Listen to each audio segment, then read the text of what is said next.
Hi, my name is Charlie, and I wanted to talk a little bit about celibacy. I've been watching a few videos on it about what people had to say about it and different points of views and stuff like that, and so I kind of wanted to plop in my perspective.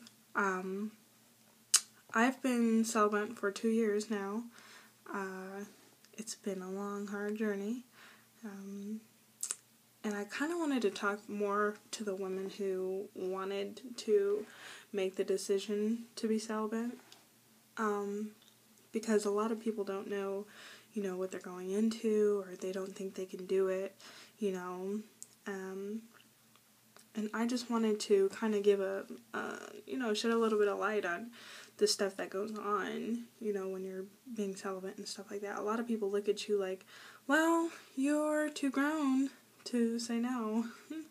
This is what adults do. We have sex, And that's not always the case. I think a woman should not give up her self-respect in exchange for adulthood. I think that's just a line that guys use a lot of times to get what they want. Women have the choice to say no. And if it's on the bounds of respecting yourself, more power to you. Now, if women say yes, more power to you also. I just think that when women do decide to make this decision, people need to kind of back out and stay out of their business, as long as, it's respectful on both ends. You give respect, you get respect. For the women who are going to start celibacy, I want to shed one big rule before, the end of the video, before you kind of lose focus or whatever.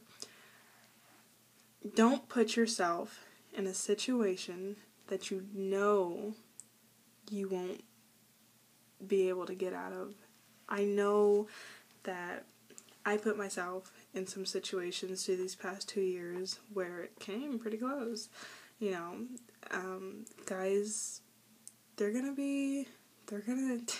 it's a challenge. When you challenge a guy, he's going to take that challenge and he's going to go after, you like nothing else. Not only because it's attractive when a woman respects herself, first of all, but then, you're beautiful. And guys respect you as a beautiful creature, but they also desire you as a beautiful creature. And I can just say, as long as you keep yourself out of the car, out of the room, out of being together alone all the time, you guys are always, making out and stuff like that, then then things are going to escalate. And sooner or later, you're going to start taking off your clothes and blah, blah.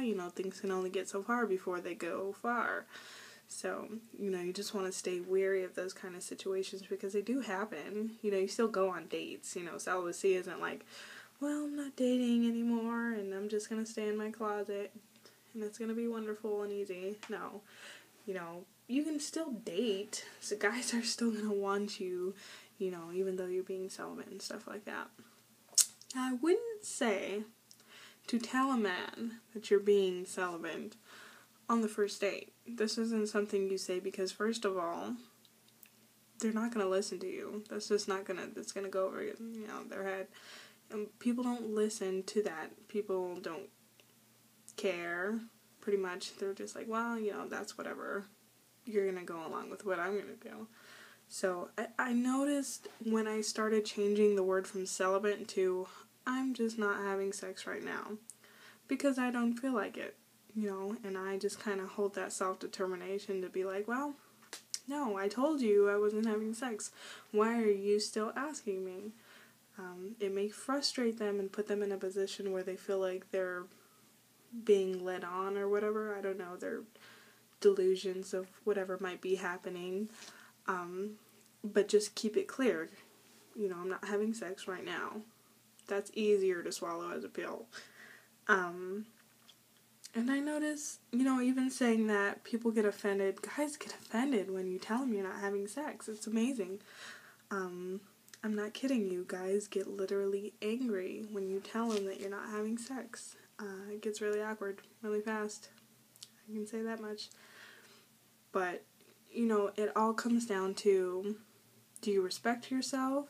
You know, is that what you're in it for? Are you in it for, you know, are you trying to deepen your relationship with God? You know, you have to find motivation.